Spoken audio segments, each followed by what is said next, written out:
one of the ways that I see is shutting down, because the responsibility ends up becoming too personalized. Yeah. To, fragility. Yeah. And that's unfortunate. What I've come to learn is that not everybody, regardless of whether you're a person of color or not, has the inclination or the disposition to continue to move this work forward, despite the pushback. And initially, I thought that was a kind of a failure. Yeah. But my understanding that is definitely evolving as well. Not everybody is kind of cut out to run with this ball. Mm-hmm. And whether you're a person of color or not, that's not even part of the equation. Right. We were just talking about how much you have on your plate, period, just as someone running this organization at the school. But there are people who, have fought for a long time about things, and because it's so personalized, can't necessarily respond to it in an appropriate professional way in order to advance the work in a less personalized, more professional way, or in a broader way. Right. And that's something that I didn't fully understand before, that I think I have a better understanding of now. Huh.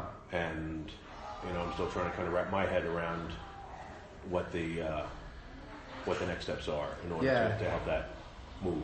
Yeah, well, it's an interesting question. I guess as someone who can model this as a principal who's more bought in, was really part of this conversation from the inception, how do you think about practical entry points for you going forward, even if you're not, as plugged into, say, steering committees, as a principal who's bought into Easy, what do you see as like your role? I think it's easier for me to do something as a white principal than it is from some of my colleagues as, people of color to move the work forward. I think there's a self-serving presentation of it that looks, I don't want to say distasteful, but it compromises how effective they could be in leading the work. As a person coming from a very different experience, it's a little bit easier for me to call things out. But then when I'm, kind of going toe to toe with some of my colleagues, there's an interesting dynamic at play, and it doesn't keep me in the circles that I'm accustomed to being able to stay in all the time. Yeah.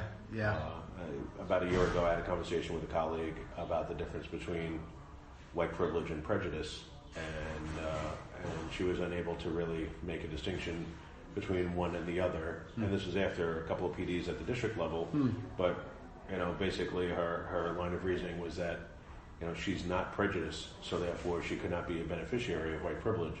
Oh, boy. And an hour and a half later, I did not change her position, not by an inch, not by a quarter turn, or 1/60th of a turn. It was it was disappointing.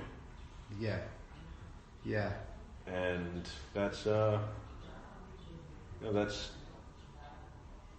for me. It's the work that we have to do professionally, but for the school leaders and the leaders at the district level who are people of color, it becomes a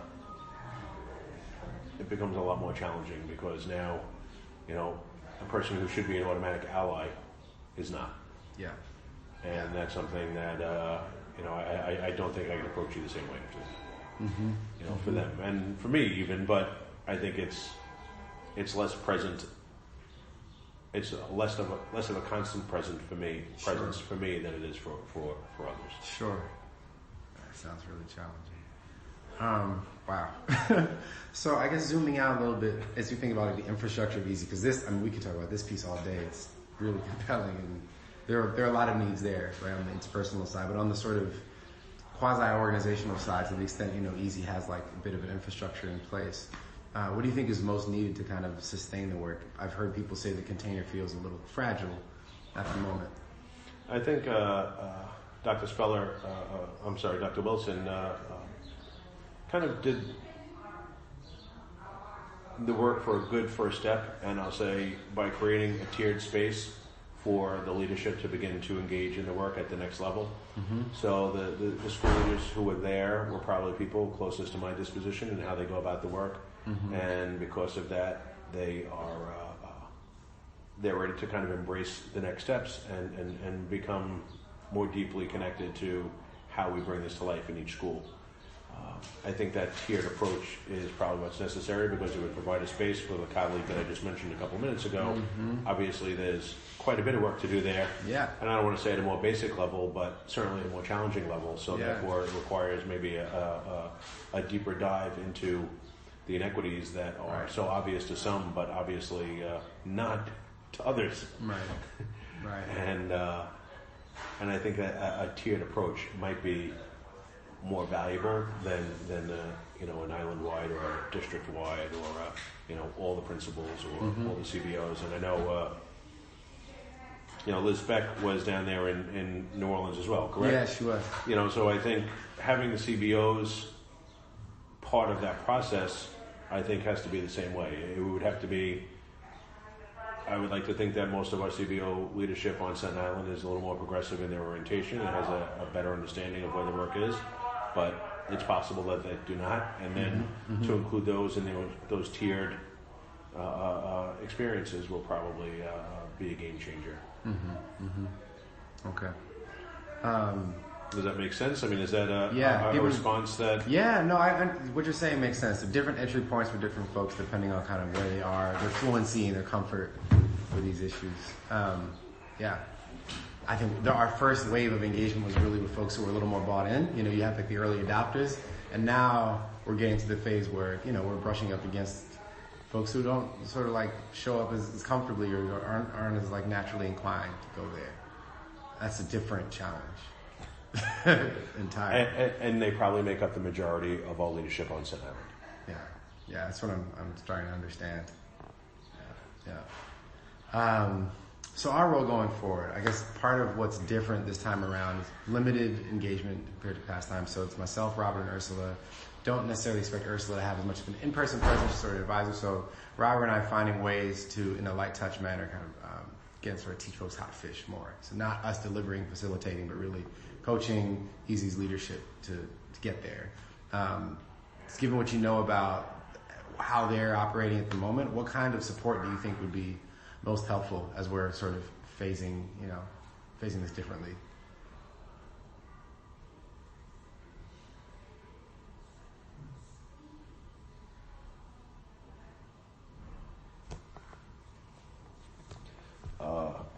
Marquita is phenomenal. One of the smartest people I know, one of the most passionate people I know. I know her for a few years. Oh, right, because she was teaching at the college. She was teaching at the college with me. I knew her when she brought me up to HEZ a while back, and I saw kind of next level work happening there. It's HEZ, they have uniformed crossing guards, for a 15-block radius around their school zone, and there could be people smoking weed 15 feet away from the corner. Right. But the guys in the HCZ uniform shirts are keeping the guys smoking weed back from the corner, and they're crossing their kids and making sure they get to where they need to get to. That was one part of it. The next part of it was actually the meeting that I attended was the Chancellor of CUNY hitting up the board of HCZ for money because HCZ seems to have a better money stream than CUNY does. Wow. Which is embarrassing for CUNY. Yeah. And, Jeffrey Canada, people should have taken a hat off to him a long time ago if he was able to command that kind of support. Yeah. And Marquita was very close with the way Jeffrey worked and how that all evolved.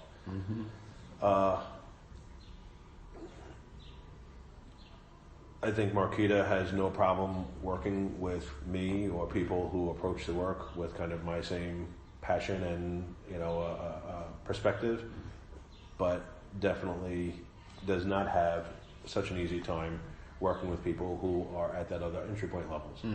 And it's a baby in bathwater kind of problem where what's next looks like you have to throw out the baby with the bathwater, but that's really not an option in the institutional structure that we have. Right.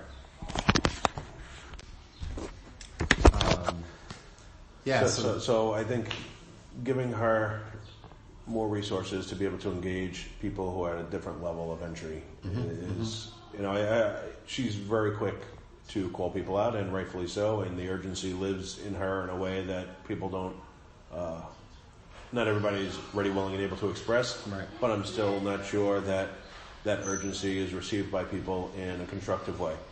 And